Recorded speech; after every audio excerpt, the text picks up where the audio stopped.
locked up the door and walked down on my life for good. Tell me you have that. Dude, that's how we're starting this podcast. That's your thing now. All right. Well, I like being live-ish, Dan. Today we have an excellent podcast on tap for you. We are joined behind the camera by our fucking 6'10" intern, Brett Busher. Bailey, who's our normal camera guy. You should Google Busher, by the way. He's a handsome fellow. Played basketball. The greatest school in the country, Purdue, right. And then overseas. But Bailey is gallivanting around the West in the mountains, doing a little soul searching. And because we pay him relatively nothing, we have to let him have unlimited vacation days. Right. Which is part of the trade-off. When do I get that? Never. So today we're going to talk about detraining of elite athletes and really general people in general. Gen Pop. The great thing about our podcast, we're up to like 300 listeners, which just blows my mind that there's 300 people. Total across all platforms? All platforms. Right. We got 25 platforms to get 300 listeners. Right. But I was given feedback that I needed to shut up more and let Dan German speak. I think it's the interrupters, really, that, like you're like, okay, I'm going to interrupt again, and then I'm going to interrupt you. Maybe I should just interrupt more. I just get excited. You do. It's my childlike enthusiasm for the strength and conditioning community. Maybe we can start with I don't mean to interrupt. Yeah, but I'm interrupting. Right, but you actually do. Yeah, so okay. It's fine. All right, perfect, Yeah, perfect. Done. This podcast, like all the other ones, are brought to you by me because I pay for this shit. And that's it, Dan. So you want to just dive right in here? We can dive right in. All right. And I know we had some notes scribbled out on this guy, but we're going to talk about the detraining of the elite athlete, or really any athlete.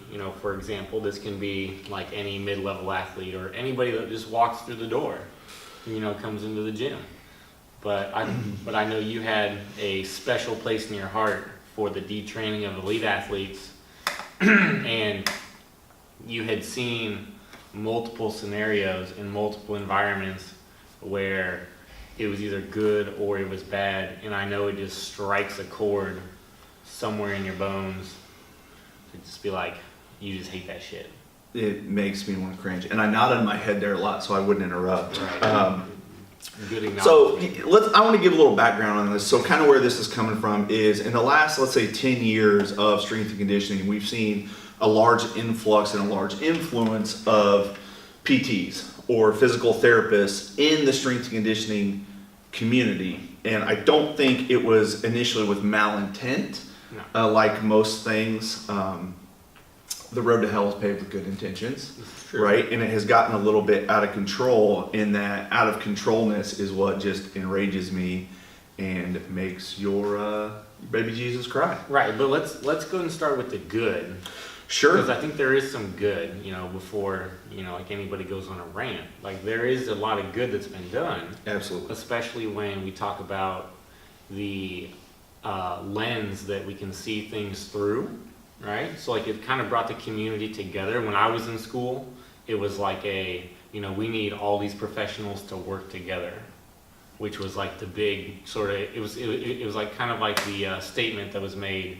It was like, you need to work with doctors, you need to work with physical therapists, you need to work with everybody. So we have allied health professionals, which sounds great, right? Like on the surface. That's the dumbest shit ever. Right, but okay, talking with some of the old guard from like the athletic training world, right? They had thought that like the strength coach or like the performance coach was the one that hurt you, right? Made you put the weights on the bar, more plates. Right, they're the one that hurt you. Then you go to athletic training or you go to physical therapy. They're the ones that fix you, right? Right. I mean, this is like the dichotomy at which, things were seen, which I guess is fine, like if that's the system. But there was this like attempt, I guess, to merge the two, and I think there's people that were brought into the field which could solve new problems or like solve old problems, or would provide answers that were not known before. Right? Or like they might answer a question that you had no idea you should be asking. and they got, like, I mean, you can extend somebody's career longer, or you can provide a new way of doing things and a new method and a new lens to just view strength and conditioning through. Can I get an amen? Right, which is great. So that's the good, right? And like, I've definitely learned a lot. And like, there've been a lot of good professionals out there that have learned a lot and helped a lot of athletes. But there's a line there at some point. Absolutely. And from my experience, I think that there are people that eventually like fire back, where they're like, I'm a PT, you shouldn't be doing anything near where I'm doing. Like you shouldn't do any of the things I do. Right. Like, you're a coach. Yeah. That's it. Right. And that's the bad, right? Yeah. Well, I mean, like, that kind of begins the bad. Well, you just start claiming like formal education is the know-it-all, end-all, be-all. Mm-hmm. And you're just saying, oh, well, I went to PT school, so I know everything there is to know about exercise physiology and preparing athletes, and just a disregard for the realm that the athlete's about to step into, right? So if you're a PT that's been working in clinic and you see quote-unquote athletes, which may be like high school athletes, let's say, for example, Mm-hmm. and then you hop to the realm of professional football or professional basketball or even professional baseball, this is dangerous, because there's an opportunity to detrain the athlete and set them up for further hindrance. This is true. So it's kind of like, how did we get to this point? Well, it's twofold. We had, commercialization always occurs, right? So people figure out a way that they can sell their service or their message, and they can create a following and create a business and revenue. And I personally have nothing against that, but we saw this delineation of movement guru or prehab guru, right, or corrective exercise specialist. Human performance optimization. Exactly. Blah, blah, blah, right? Right. And I have like this, in fact, our Nike rep called me out on it last night, but I have this like series right now that's going on YouTube talking about different areas of performance, right? And a strength and conditioning coach or sports performance coach's job is to basically look at the whole picture and piece it together. Right. And so I broke down in a series of YouTubers things that we were pulling together, and one of them happened to be sleep and recovery. Right. And Talking about your bits. And the dude called me. He was like, "You're talking about genitalia on YouTube," and he's like, "You can't keep a straight face while you're saying it. How am I supposed to take you serious?" So anyway, Right. Travis from Nike, I'm sorry, I talked about bits. Right. But it's that global picture. But I mean, that's is what not a we're getting bad at. point, because like, like if like nobody tells you that you're crazy from the outside, like, are you? Right? Like, are you insane if everybody else just nods their head and is like, yeah, that's right. Right. Like the tree falling in the forest. It's Walter Soljack from The Big Lebowski. Is it just me, or is the whole world gone crazy? Right.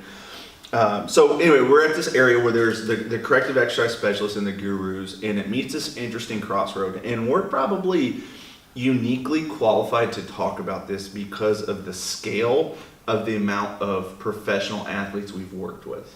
Okay, and in particular, I spent some time while you were out there working with the great people of the Boston area. I had a relatively large cohort of professional baseball players I worked with, some football and basketball actually early on in my coaching career. But and when we say professional athletes, we're talking about the minor leagues as well. So let's not just jump to like MLB. Let's talk about the guys. One of the things you might include there's like high performing, right? Sure, so we have sure. like some amateurs, right? Sure. With weightlifting that Right. that are certainly not absolutely. scrubs.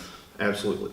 And kind of my view on this and where I'm coming from is working with these professional athletes. They come to you and they're in like a unique area. So if they're already at the top level of their profession, so if they're playing in MLB, NFL, NBA, their primary concern is not necessarily to seek the traditional, I want to get bigger, faster, stronger approach of sports performance. They want to come to you with the idea of, I want to get 2 or 3 or 1 extra season in the NBA.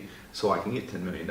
And to me, like, this is a very reasonable goal and a reasonable approach. I mean, it makes sense. Correct. And if you're working with the minor leaguers or the D leaguers, they're like, I want to get to the next pay structure. Okay, so those are two uniquely different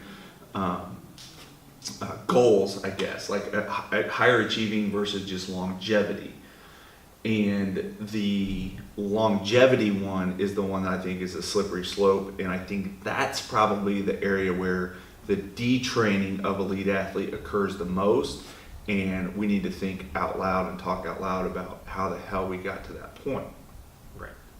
And you know, like it's like you mentioned that, and one thing that I first thought of is like the environment in which they're in, right? So when we had the baseball guys in here, the minor league baseball guys, for example, you know, they're in a group of, you know, 3 or so, right? 2 to 3, which is probably a good enough size to where they can keep each other like accountable to those goals. Sure. Right, and it's enough of an environment where you have, you know, 2 to 3 people trying to reach the same goal. And if you have that, then, you know, like, no matter what their goal, they're going to support each other in that. Like, if you're the only one that has that goal in the environment, you're probably not going to find a lot of support, you know. And when you talk about trying to get to the next level, for instance, I think Kyle Adams was probably a good example, like back when he was preparing for the draft. Great reference, by the way. Great reference, right? Great dude, by the way. Excellent human being. So, you know, he went away to the, you know, combine prep program, wherever, right? Sure. And it was him and like 10 other dudes, right? So like, they had like 10 people, 10, 12 people.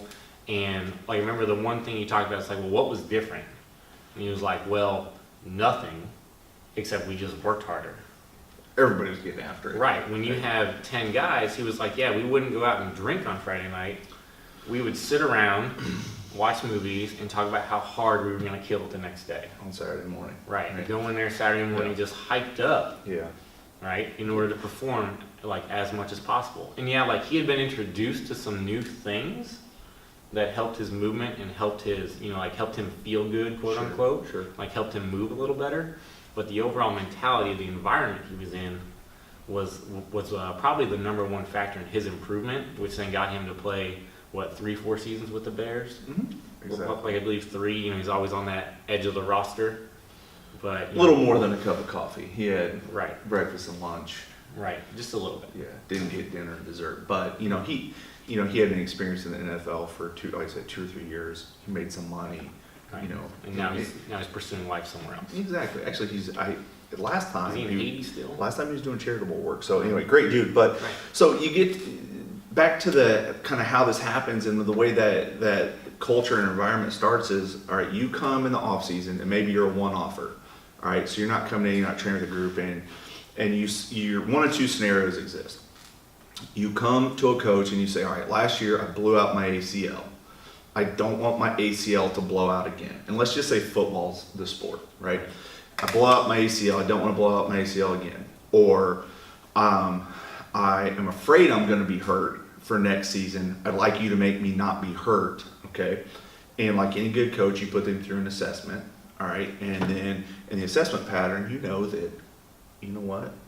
That knee is diving in a little bit. That's why you blew your ACL, or that's a potential ACL. And while that may be accurate, maybe that's a valid assessment, that doesn't need to drive training to an extreme. All right, so you're going to say, and you're going to sell your service, I can help you not be injured. I'm going to fix that knee from diving in, and that is going to keep you bulletproof and injury-free. And in all reality, a sport like football, you cannot predict injury with zero precision. I take that back. I predicted RG3's knees would explode. That was just watching him do crazy, dumb training stuff. But anyway, with little confidence, you can predict injury because the amount of variables are insurmountable, right? You have other players' actions, number one, right? You're never going to be in the same position twice.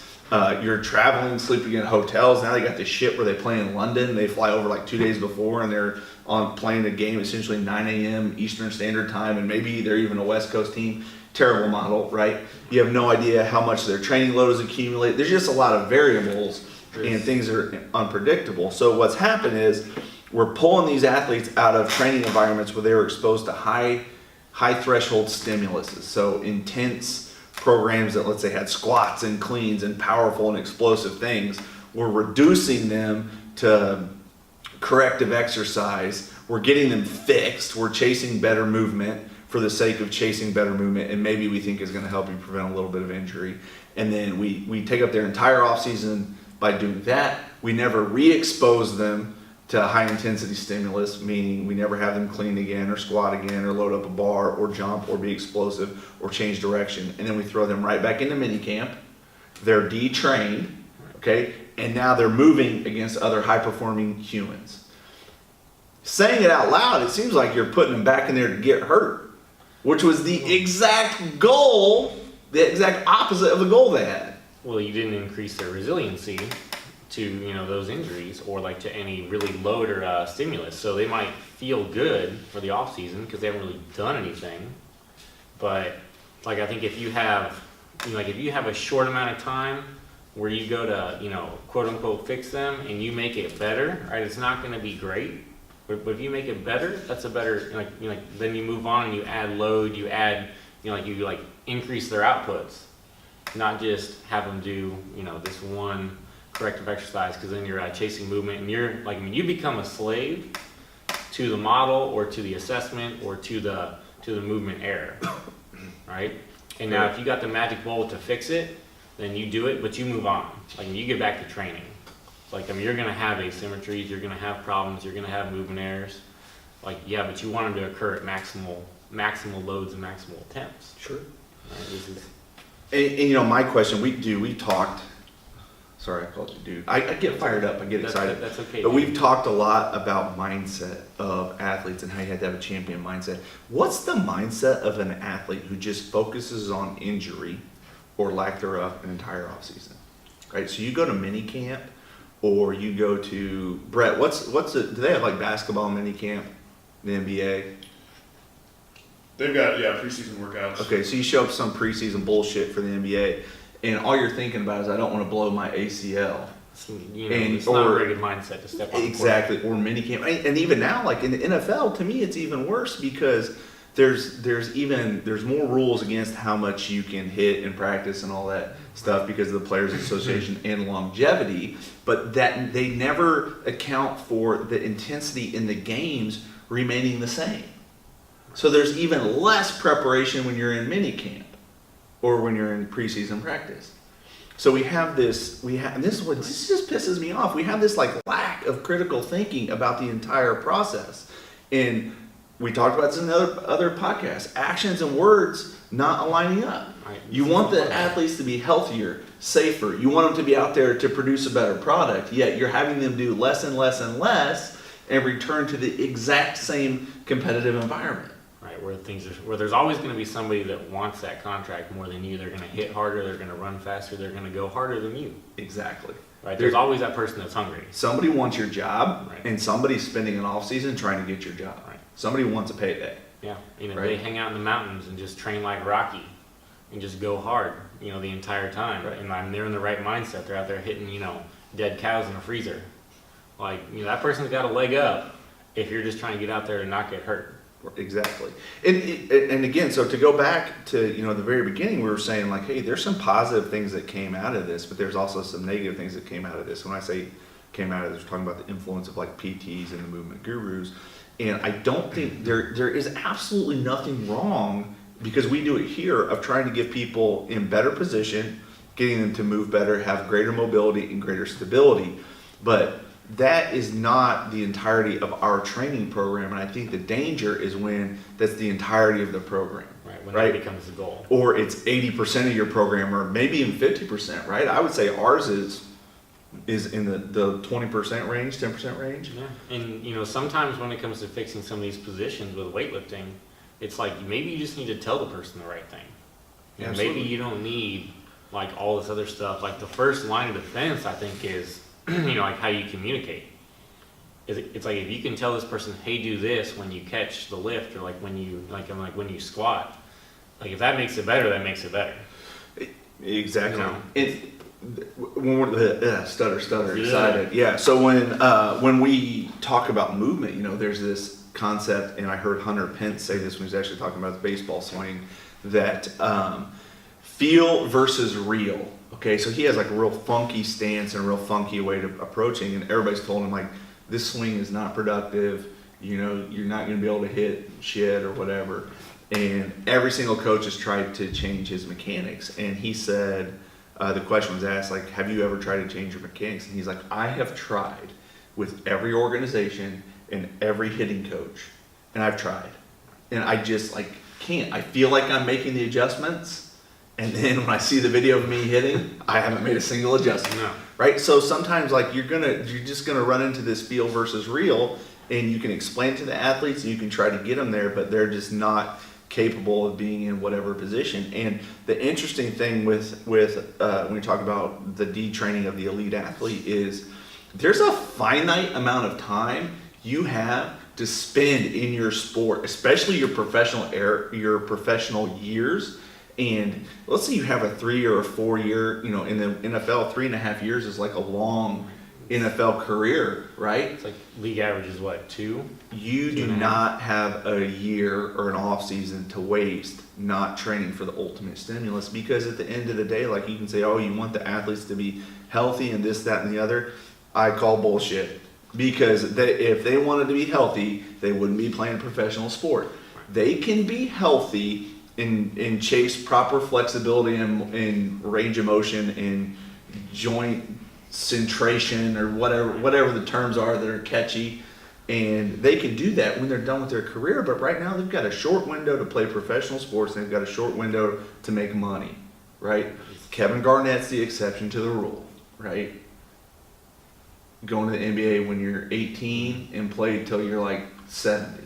Okay, it doesn't happen that often. That's a long career. How old's Kevin Garnett? I don't know. I mean, he's done now, right? He I believe is finished. Like, he finally retired. You know he's going to pop up in that new 3-on-3 league, guarantee it. I mean, why not? You know, It'd be like him, He still Ice play. Cube, Dr. Dre. right? Be a hell of a team. Dr. Dre and Ice Cube would just VJ it the whole time and let him score. I mean, Dr. Dre's still jacked. When he's on HGH, Yeah, he's jacked says as the fuck. internet. I'm just kidding. Yeah, I mean, he's, Dr. Dre, if you're listening, which you're not, I mean, like, I hope it's I mean, natural. if he listened, I would gladly, like, he'd comment and call in, even if he calls us, you know, like, calls bullshit. Like, I mean, that would be a win. Maybe if somebody could reach out to Dr. Dre and be like, if we could get sued by Dr. Dre, that would actually be better. right. There is no such thing as bad PR. No. So they Not when say. it comes to Dre. No, definitely not. But, you know, I think, like, one thing you mentioned there is, like, there is a terminal endpoint. You know, we talked, you know, like a couple podcasts ago about like the sport of fitness, right? For example, where there was no terminal endpoint. Like, when you get somebody in, you have what, 8 months, 5 months, 3 months. You have a terminal endpoint at which to get them, you know, recovered from the season, back in shape, you know, clean up better movement, and then back to the field. Sure. So, like, you just have to kind of settle with the fact that, like, you can't get everything done, and maybe not everything's going to be perfect. Absolutely. And that's okay. Absolutely. And, you know, like, when they go back to that environment, and, like, in, like, my experiences in those environments is, you know, like, when I was rowing, you know, we would go to camp, and it would be a situation where, like, I think the best phrase was, like, you're never going to look past the next stroke. It's like every single stroke you take, like, that might be the one where you mess up, and the next guy's going to be called up into your position. That has to be up. And then you're done, right? But like, that's the mindset.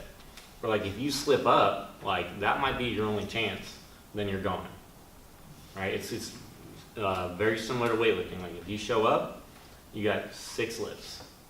That's it. Do or die. Do or die. Right. Make or break. And that's all you get. And that's how your whole career might be judged. So is there a lot, like, I mean, is that high pressure? Does that take a high mental state? Absolutely. Like, what else would you want, though? Right. Mhm. And, you know, we're wrapping up here as we approach our 30-minute barrier here for your listening views. But I think that if you went to rehab for, let's say you did have an ACL injury and you blew out your ACL and you went to rehab and you did PT, okay, you wouldn't go from PT to full contact practice, would you? I would hope not. There's not a person on earth that would make that connection, but essentially, to some degree, that's what we have happening, where people are going to, the movement gurus to feel better, and they're going from a PT-based program right back out to the field. There has to be some segue between cleaning up movement prep, addressing any injuries, and then getting back to performance. But there better be a test and measure. I'll actually give you a good example. We had a quarterback who blew his ACL in the game of football. He'll remain unmentioned, or his name will remain unmentioned. And he went back through his rehab. He did great through his rehab, and then he told his position coach that he did not want to do cleans and like something else. And after much debate, I remember our boss saying, if he's uncomfortable doing a power clean, how's he going to be comfortable on the football field? Right. First game of the season, first quarter, drops back, snap city. Boom. Right, exactly. And just not physically hardened and ready to play. And that's also why you shouldn't have 21-year-old kids, making essentially high-performing decisions. You mean the inmates running the asylum? I believe that is what they say, right? So you can't allow for that to happen, and that's very unfortunate because, to be honest, like we've seen a lot of times, there are a lot of people that have the talent and the capability to play in the NFL, and when I say that, like that seems absurd. There are a few things that separate people at the professional level. One of them is consistency, right? Can you consistently hit 3 out of 10 baseballs? Can you consistently do your assignment? Can you consistently not get beat? Can you consistently guard a guy? Can you consistently, run the off? It's like consistency, right? So there's a lot, like the skill levels can be real high, but the consistency of those skills. Number 2 is just sheer luck, right?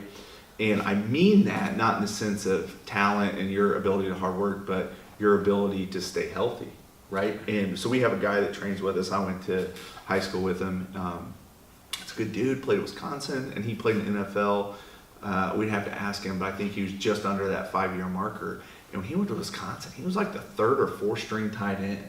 And it was like the dude in front of him got hurt, and one of them got booted out academically. They moved one guy to linebacker, and all of a sudden, Next thing you know, you're up. he's playing. And that it's funny because that exact same thing happened to Kyle Adams, who we referenced earlier, who played with the Bears. The exact same thing happened. Him and Jeff Lindsay, they were the same class. I don't know if you remember this. Jeff Lindsay's first game was against Penn State before the sex scandal, and it was probably going on, but they moved. They had all these injuries. Kyle ended up playing tight end. Jeff Lindsay ended up playing fullback. His first play was against Paul Puzzlesny. I don't know if you remember that guy. He was like Mr. Badass. I think he might still be playing in the NFL. But Jeff If always he's watching, he'll comment on maybe that. he'll correct us and tell us Maybe. some hatred shit. I don't know, whatever. But anyway, the whole point is next guy up, right? So you've got to be ready, and if you're lucky enough, like those opportunities present themselves, and if you can be consistent with your with your effort to show your talent, then good things will happen, right? So trying to control for one variable and saying I'm going to prevent you from getting hurt is just. And to think that injury prevention will lead to longevity in your sports career, dude, we've seen it with baseball guys. We've seen baseball guys get booted out of one organization in like low A, picked up, make it all the way back through AAA. Like there's top, Exactly. So there's so many variables you can't control, and you can't think that one injury prevention program is going to set an athlete up, for a successful long career. And the other aspect of it is don't overvalue your role as a strength and conditioning coach. Like it's a humbling position. Take the red pill. Okay, it's going now. And we're back. And we're back live. See, this is where we need to learn how to cut in commercials. Right. But we would have to have somebody providing money other than me. Maybe Dr. Dre. Or Paul Puzzlesny. 2 possible sponsors. Yeah, exactly. Okay. Maybe I don't know. We'll mention Kyle's Haiti work a little more often, and maybe Right. his thing can kick us some Okay, the cash. dollars will flow in. Yeah, exactly. We'll be rich. All right. So for those of you that missed it via the tubes, basically just wrapping it up here, saying that there's too many variables to control for. You cannot think that as a strength and conditioning coach you're going to help somebody have a longer career based on that one variable, and that variable being I'm going to fix their injury issue or prevent them from having injuries. Know your role. Be supportive of the athlete. Stay in your lane. Stay in your lane's a great one, and yeah, that's it. All right, wrapped up. Any questions, comments, or concerns, Dan? I didn't interrupt as I mean, much. I'm like, we just need to get a sponsor. Maybe we can get sponsored by Beats, by Dre, and we can wear sweet Beats. Could be Yeah, next time. next time. See ya.